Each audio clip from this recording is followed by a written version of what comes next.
கர்த்தருடைய பரிசுத்த நாமத்திற்கு ஸ்தோத்திரம்.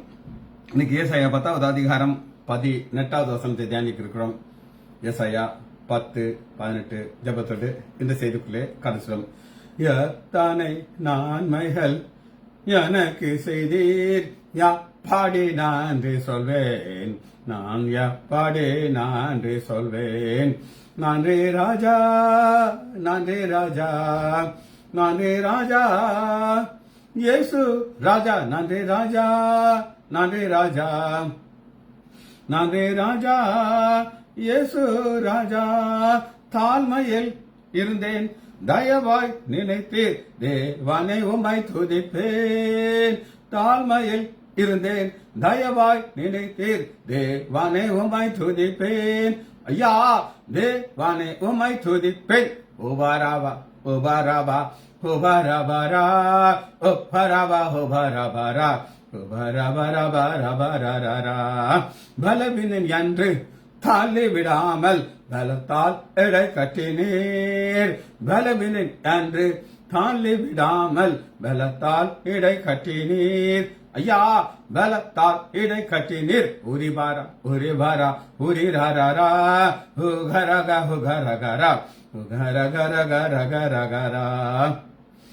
பாவத்தினாலே மாறித்து போயிருந்தேன், கிருபையால் ரட்சித்தீரே.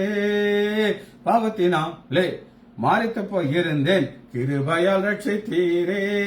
ஐயா, கிருபையால் ரட்சித்தீரே. இமானாரா இமானாரா இமானாரா இப்பராபா இப்பராபாரா இவரகரகரகரகரா. பாவங்கள் போக்கி சாபங்கள் நீக்கி பூரண சுகமாக்கினீர். ஆமென். பாவங்கள் போக்கி சாபங்கள் நீக்கி பூரண சுகமாக்கினீர். ஐயா, பூரண சுகமாக்கினீர். அரரர அரரர அகரரரா அகரக அகரகரா லுகசகரகரகரகரா. முள்முடி தாங்கி திரு ரத்தம் சிந்தி சாத்தானை ஜெயித்து விட்டீர். முள்முடி தாங்கி திரு ரத்தம் சிந்தி சாத்தானை ஜெயித்து விட்டீர். யா, சாத்தானை ஜெயித்து விட்டீர். பரரர பரரர பரரரரா பகரர பகரகரா கனகரக நகரகரா. நீ செய்த அதிசயம் 1000 உண்டு, விவரிக்க முடியாதையா. நீ செய்த அதிசயம் 1000 உண்டு, விவரிக்க முடியாதையா. ஐயா, விவரிக்க முடியாதையா. சமநாரா சமநாரா சமநாரா சகரக சகரகரா சகநகரக நகரகரா. எனக்காக மாறித்தீர், எனக்காக உயிர்த்தீர், எனக்காய் மீண்டும் வருவீர். எனக்காக மாறித்தீர், எனக்காக உயிர்த்தீர், எனக்காய் மீண்டும் வருவீர். ஐயா, எனக்காய் மீண்டும் வருவீர். இயேசுவின் நாமத்தில் ஜெபங்களை பிதாவே, ஆமென். கர்த்தருடைய பரிசுத்த நாமத்திற்கு ஸ்தோத்திரம். லீலா அம்மாள் பிரைஸ்லாட், செல்வி டீச்சர் பிரைஸ்லாட், நாகரத்னம் அம்மாள் பிரைஸ்லாட், ஜானகி அம்மாள் பிரைஸ்லாட். வாசிப்போமா? ஏசாயா 10வது அதிகாரம் 17வது வசனத்திற்கு நம்ம தியானிக்க இருக்கிறோம். ஏசாயா 10-17. இஸ்ரவேலின் ஒளியானவர் அக்னியையும் அதன் பரிசுத்தர் அக்னி ஜுவாலையுமாகி ஒரே நாளிலே அவனுடைய முட்செடிகளையும் நெருஞ்சில்களையும் தகிர்த்து பட்சித்து தான் நம்ம தியானிக்க இருக்கிறோம். இப்போ நம்ம முதல்ல பார்க்கிறவர் லைட், ஒளியினானவர், ஒளியானவர் லைட். சரி, 18வது வசனம் 10-18. கன்சியூம்ஸ்.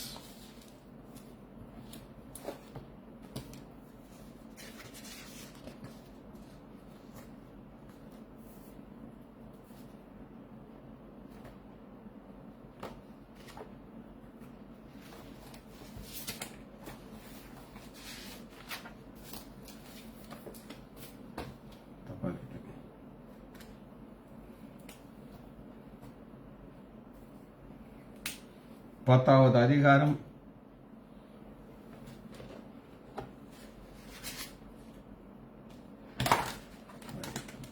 'கன்சியூம்ஸ்'. இது ஒரு கிரேக்க வார்த்தை. கன்சியூம்ஸ். அனலிஸ்கோ, அனலிஸ்கோ, அனாலி, ANALI, அனாலிஸ், இஸ்கோ, அனலிஸ்கோ. கன்சியூம்ஸ். வசனம் தப்பா வச்சிட்டேன். 10வது அதிகாரம் 18வது வசனத்துல அவனுடைய வானத்தின் மகிமையையும் அவனுடைய பயிர் நிலத்தையும் மகிமையையும் உட்புறமாய் அழிய பண்ணுவார். செடி பிடிக்கிறவர்களை கலைந்து போடுவார். கன்சியூம்ஸ் அழிய பண்ணுவார். கன்சியூம்ஸ் அழிய பண்ணுவார். அழிவு, டிஸ்ட்ரக்ஷன். இது நான் உங்களுக்கு சொன்னேன். இது ஒரு கிரேக்க வார்த்தை. அதனால இது புதிய ஏற்பாட்டில் பார்க்கலாம். லூக்கா எடுத்துக்கொள்ளுங்க. 9வது அதிகாரம் 14 வசனம். ஆண்டோட சீஷர்கள் ஒரு சம்பவத்தை கோட் பண்றாங்க. எலியாவா கோட் பண்றாங்க. 9வது அதிகாரம் 53வது வசனத்துல லூக்கா 9:53. அவர் எருசலேமுக்கு போக நோக்கி வரும்போது அவ்வூரார் அவர்களை ஏற்றுக்கொள்ளவில்லை.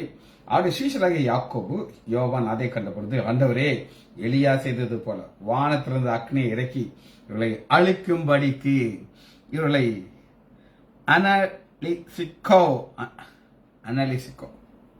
என்ன ஒரு அருமையான ஒரு ஆசை பார்த்தீங்களா? ஆனா ஆண்டவருக்கு ஆமான்னு சொல்ல மாட்டேங்கிறார், இல்லைன்னு சொல்ல மாட்டேங்க. இன்னும் அருமையாக அதுக்கு ஆன்சர் சொல்கிறார் அப்படின்னு கேட்டீங்கன்னா, அவர் திரும்பி பார்த்து, நீங்கள் இன்ன ஆவி உள்ளவர்கள் அறிஞர்கள் அதட்டி ஹார்ஷா முகத்தை வச்சுக்கிறாரு. ரீசன் சொல்றாரு, அந்த உலகத்துக்கு காரணம்னா மனுஷகுமாரன் மனுஷனுடைய ஜீவனை அழிக்கிறதுக்கல்ல, ரட்சிப்பதற்கே வந்தார் என்று. இதுதான் கன்சியூம். அனலிஸ்கோ. சரி, ஆண்டோடைய சுவாசம் ஒருத்தனை அழிக்குது. யார் அழிக்குது அப்படின்னு நீங்க கேட்டீங்கன்னா 2 தெசலோனிக்கேயர் 2வது அதிகாரம் 8வது வசனம். அந்தி கிறிஸ்துவ நீக்கப்படும் பொழுது அந்த அக்கிரமக்காரன் வெளிப்படும். அவனை கர்த்தர் தம்முடைய வாயின் சுவாசத்தினாலே அழித்து கன்சியூம் அனலிஸ்கோ. சரி, இன்னொரு வார்த்தை நம்ம பார்க்க போறோம். கலாத்தியர் எடுத்துக்கோங்க.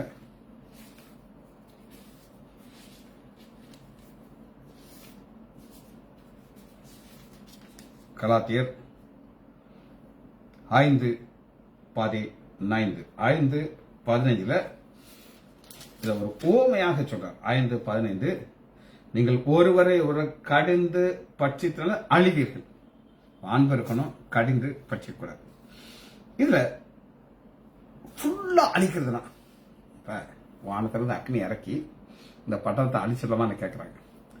அந்த கிராமத்தை முழுசா அழிக்க முடியாது, ஒரு போர்ஷனாலும் அழிக்கலாம். ஆனா இன்னொரு கட்டா நாலிஸ்கோ. கட்டா அனாலிட்ஸ்கோ பார்த்தோம். இது கட்டா வாசிப்போமா? கட்டா.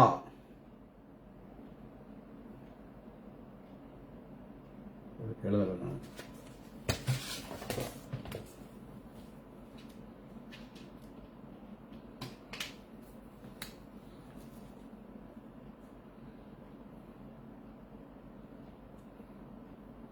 கட்டா ந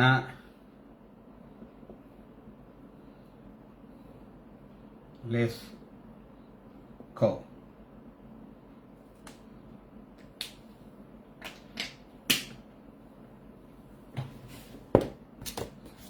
கடைசியாக அதை நான் உங்களுக்கு எழுதி வச்சிருக்கேன்.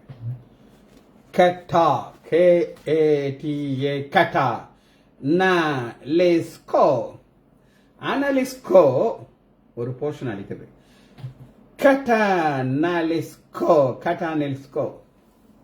இது என்ன அப்படின்னு கேட்டீங்கன்னா, ஹோல் முழுசா எரிச்சிருது. முழுசா எரிச்சிருத நான் சொன்னேன் உங்களுக்கு. இது ஒரு கிரேக்க வார்த்தை. அதனால நீங்க புதிய ஏற்பாட்டில் பார்க்கலாம். எபிரேயர் 12வது அதிகாரம் 29. 12:29.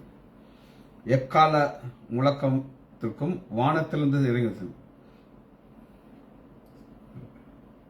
12:20. நம்முடைய தேவன் பட்சிக்கிற அக்னியா இருக்கிறார். அவர் முழுசா அழிச்சார். ரைட், முதல்ல பார்த்தது. ரெண்டாவது ஃபீல்டு பார்க்க போறோம். ஃபீல்டுங்கிறதுக்கு என்ன அப்படின்னு கேட்டீங்கன்னா, அக்ரோஸ். ஃபீல்டு. நம்பர் 2 பாருங்க, ஃபீல்டு. Across, AGROS, across. 3 வார்த்தை எழுதிக்கோங்க. அடுத்து கரா, B போட்டுங்க, கரா. C, ஸ்பைரோமாஸ், SPORMOS, ஸ்பைரோமாஸ். அக்ரோஸ் என்னன்னு பார்ப்போம். அக்ரோஸ் அப்படின்னா ஃபீல்ட். நமக்கு ரொம்ப ரொம்ப ரொம்ப பட்சியமான ஒரு நம்ம ஃப்ரெண்டுன்னு வச்சுக்கோங்களேன்.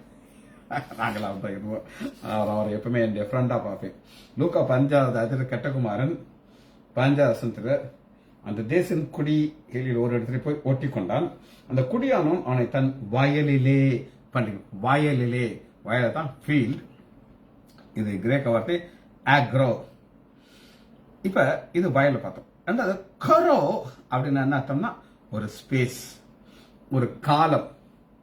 இதை நீங்க எங்க பார்க்கலாம்னா சேம் அறுவடை, ஆனா அது ஒரு காலத்தை பார்க்கணும். லூக்கா 4வது அதிகாரம் 35வது 4:35.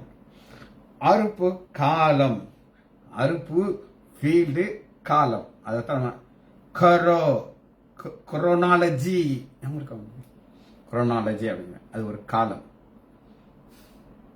எப்படி பார்த்தீங்களா? அது நம்ம அந்த காலத்தில் படிச்சிருக்கிறோம், ஆனால் இது அப்போ கனெக்ட் ஆகுது பாருங்க. குரோனாலஜி. அறுப்பு காலம் வருவதற்கு இன்னும் 4 மாதம் என்று நீங்கள் அறியா. இதோ வயல் நிலங்கள் இப்பொழுதே அறுப்புக்கு, வயல் நிலங்கள் அறுப்புக்கு. இது குரோனோ. 3வது உங்களுக்கு ஸ்பைரோமோஸ் காலத்து. திரும்ப ஸ்பெல்லிங் என்ன எழுதிக்கோங்க. Spiro, SPORI, ஸ்பைரிமோஸ், பரிமோஸ், MOS, பரிமோஸ். இந்த பரிமோஸ்னா என்ன அப்படின்னு நீங்க கேட்டீங்கன்னா, வயல். மத்தேயு 12வது அதிகாரம்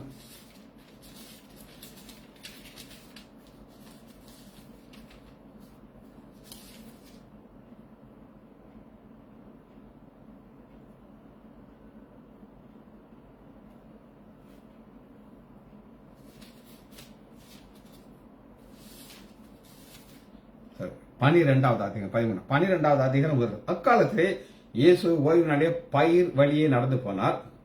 இதுக்கும் அக்ரோஸ்க்கும் என்ன வித்தியாசம் அப்படின்னு கேட்டீங்கன்னா, 2 தான் பயிர் தான். ஆனா இப்ப நமக்கு ஸ்பைரோமோஸ்னா ஃபிட்டு, அதாவது அங்கிருந்து நம்ம வந்து எடுக்கலாம். இந்த நல்லா வளைஞ்சி ரெடி டு, அதாவது ஃபுல்லா முத்துன மணி இருக்கும். அதாவது நல்லா விளைஞ்ச வயல் நிலத்துக்கு கிரேக்க வார்த்தை என்ன அப்படின்னு கேட்டீங்கன்னா ஸ்பைரோமோஸ். குரோனா ஒரு ஸ்பேஸ் டைம். ஆக்ரோஸ் எல்லா வயல் நிலத்திற்கும் ஆக்ரோஸ் தான். அதாவது வயல் நிலம் யாது, இது வந்து சாதாரண கிடையாது. அந்த வயல் நிலம்னாலே அது ஆக்ரோ. ஸ்பைரோமோஸ் ஒரு இந்த லாங்குவேஜை கற்றுக்கொள்ளும் போது பார்த்தீங்கன்னா எப்படி ஒரு வித்தியாசமான பயிர்னுக்கு ஆகிய நமக்கு. சரி, கடைசியாக ஒன்று வார்த்தை நம்ம முடிக்க போகிறோம். ஏசாயா 10வது அதிகாரம் 18 வசனம். அவனுடைய வனத்தின் மகிமையும் அவனுடைய பயிர் நிலத்தின் மகிமையும் உள்புறமாகும். உள்புறமாய், உள்புறம்ங்கிறதுக்கு என்ன அப்படின்னு கேட்டீங்கன்னா ஒரு வித்தியாசமான வார்த்தை கொடுத்துருக்காரு. சோல், நஃபீஸ், நஃபீஸ்.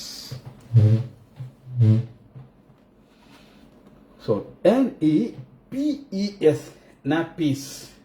அதுல இன்னொரு வார்த்தை இருக்கு, நா பாஸ். நா பாஸ், NAM கொடுங்க, பாஸ், நா பாஸ், napis, நா பாஸ். ரெண்டுமே சொல்றோம். ரெண்டுக்குள்ள ஒரு வித்தியாசத்தை நம்ம பார்க்கணும். இந்த napis இது எசன்ஸ் ஆஃப் லைஃப், வாழ்க்கையுடைய எசன்ஸ் அப்படின்னு நான் சொல்றேன்.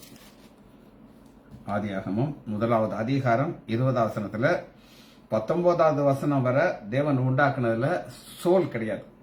ஆனா 20வது வசனத்துல இருந்து ஜீவ ஜந்துக்கள், இந்த ஜீவ ஜந்துகளுக்கு உள்ள ஒரு உயிர் இருக்கு. அதைத்தான் நம்ம பார்க்கணும். Soul, inner.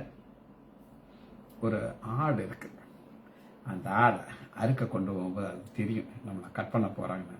அது ஒரு வகையான சவுண்டை போடும். அதான் நான் பார்த்துருக்கேன். பரிதாபமாக கத்தும். அது உள்ள இருக்கிற ஒரு ஆவி கலங்குது அதற்கு. லேவியராகமம் 17வது அதிகாரம் 11வது வசனத்தில் நமக்கு தெரியும், மாமிசத்தின் உயிர் ரத்தத்தில் இருக்குது. சரி, சில காரியங்கள் மட்டும் பார்த்து முடிக்க இருக்கிறோம். சங்கீதம் எடுத்துக்கோங்க.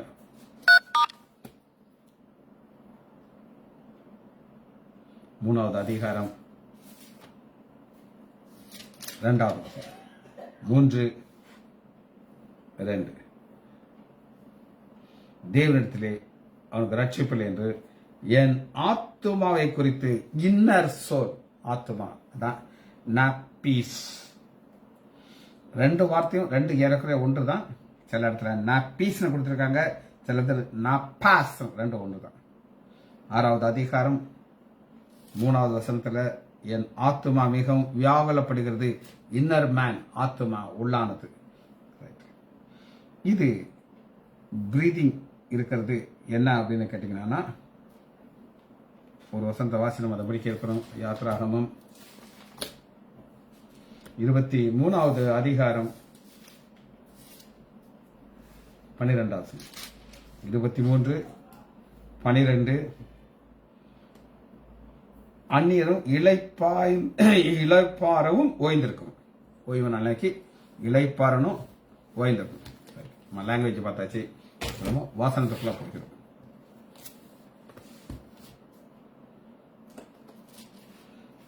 ஆண்டவர் என்ன செய்கிறார் அப்படின்னா, அழிய பண்ணுகிறார். கன்சியூம்ஸ். கன்சியூம் எரிச்சது. இப்ப இதற்கு தேவை என்ன அப்படின்னு கேட்டீங்கன்னா, அங்க ஒரு வாழைத்தரம் பார்க்கிறோம். 10வது அதிகாரம் 18வது வசனத்துல எசாயா 10:18 உள்ளம் புறமாக அழிய பண்ணுவார். அழிய பண்ணுவார்னா அவருக்கு ஒரு வல்லமை இருந்தா தான் முடியும். இது எப்படி? இதனுடைய விளக்கத்தை 33வது வசனத்துல நம்ம பார்க்கலாம். Same ditto. இதோ சேனையின் கர்த்தராகிய ஆண்டவர் தோப்புகளை பயங்கரமாக வெட்டுவார். ஓங்கி வளர்ந்தவர்களை வெட்டுண்டு மேன்மையானவர்களை தாழ்த்தப்படும். இந்த மேன்மையானங்கிற பெருமைங்க தான் பிரச்சனைங்க. காடு நம்ம பார்க்கிறோம், நம்ம பல தடவை பார்த்தாச்சு. இந்த காட்டுல 2 வகையான மரங்கள் இருக்குங்க. ஒன்று மிகவும் விலை உயர்ந்த மரங்கள், கேதுரு மரங்கள், சந்தன மரங்கள். அவைகளும் ஒரு நாள் வெட்டப்படும். ரைட், நீங்க புரிஞ்சுக்கணும். இந்த வார்த்தையை நீங்க எப்படி பார்க்கலாம் அப்படின்னு கேட்டீங்கன்னா, 32வது வசனத்துல இனி ஒரு நாள், அந்த ஒரே நாள் தான் இங்க நடக்குது. ஒரு நாள் நேப்பிலே தங்கி சியோன் குமாரத்தின் பர்வதத்திற்கும், சியோன் குமாரத்தின் பற்றி இவன் சியோன் குமார்த்தியாகிய ஆண்டோடைய பிள்ளைகள் நேரம் கையை நீட்டிட்டான். ஆண்டவர் ஆத்மா வாசிக்கணும். இனி ஒரு நாள் நோப்பிலே தங்கி சியோன் குமார்த்தின் பர்வதத்திற்கும் எருசலேமின் மேட்டுக்காக விரோதமாக கையை நீட்டி மிரட்டுவான். போதும், ஆண்டவர் கோபம் வருது. அவருடைய பிள்ளைகளை அப்படி அவர் நேசிக்கிறார், நம்ம புரிஞ்சுக்கணும். லவ், இது முதல் குறிப்பு. 2வதாக இந்த அழிவுக்கு காரணம் என்னன்னா, 9வது அதிகாரம் 19வது வசனம். எசாயா 9:19 சேனைகளின் கர்த்தருடைய சினத்தினாலே கோபம். ஆண்டவருக்கு 2 வகையில கோபம் வருங்க. இஸ்ரேல் மக்கள் பாவம் செய்தா கோபம். அதே நேரத்தில் என் பிள்ளைக்கு விரோதமாக நீ கையை நீட்டிட்டேல, போச்சு, உன்னை நான் பிடிச்சேன். இப்படி ஆண்டவருடைய பிள்ளைகளை 2 வகையில பார்க்கிறாரு. ஒரு வகையில நீ என் பிள்ளை, நீ விக்கிரத்தை போகக்கூடாது, நான் எரிச்சல் உள்ள தேவன், நீ என்னைய மாத்திரம் பார்க்கணும், என்னோடு இருக்கணும், என்னை சார்ந்து கொள்ளணும், எல்லாத்துக்கும் என்னை கேளு அப்படின்னு சொல்றாரு. அந்த பிள்ளைய எவனாவது கையை நீட்டிட்டானா கோவம் ஆமால வந்துடும். அதான் நம்ம பார்க்கணும். 9வது அதிகாரம் 19வது வசனத்துல அவன் அக்னிக்கு இறையவான். ஃபுட், அக்னி தான் சாப்பிடணும். இதை எரேமியா இதை இன்னும் அழகா நமக்கு சொல்லிக் கொடுக்கிறார். எரேமியா 21வது அதிகாரம்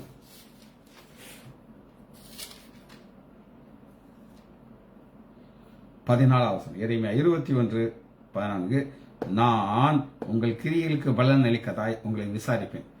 கிரியைகளுக்கு பலன் அளிக்கிறதுனா என்ன அப்படி கேட்டீங்களா? ஒரு பக்கம் ஆண்டவருடைய உள்ளந்தரியங்களை சோதிக்கிறாங்க. நான் இதை ஏன் செய்யறேன், நான் செய்ய வேண்டிய நோக்கம் என்ன? என்கிட்ட ஒரு ஊழியக்காரர் இருந்தாரு. டாக்டர், நாங்கள் நார்த் இந்தியாவில் எங்கள் ஊழியம் வைத்திருக்கிறோம், எங்களை நீங்கள் தாங்க வேண்டும், காணிக்கை கொடுக்க வேண்டும். நான் கிளீனாக அப்போ சொன்னேன், பிரதர், என்னை உங்களுக்கு பல வருஷமா தெரியும். அவங்க அப்பா எனக்கு ரொம்ப க்ளோஸ் ஃப்ரெண்ட். அவர் இப்போ பரலோகத்தில் இருக்கிறார். அவர் கை நீட்டி காசை கேட்க மாட்டார். ஆனால் சொன்னேன், நான் ஒரு ஊழியம் வச்சிருக்கேன், எங்கள் ஹாஸ்பிட்டலில் ஊழியம் இருக்குது, ஜானகி அம்மா தான் எல்லாத்தையும் நடத்துறாங்க. அவங்களுக்கு ஈஸ்ட் வருது, அவங்களுக்கு நான் ஒரு கிஃப்ட் கொடுக்கணும்.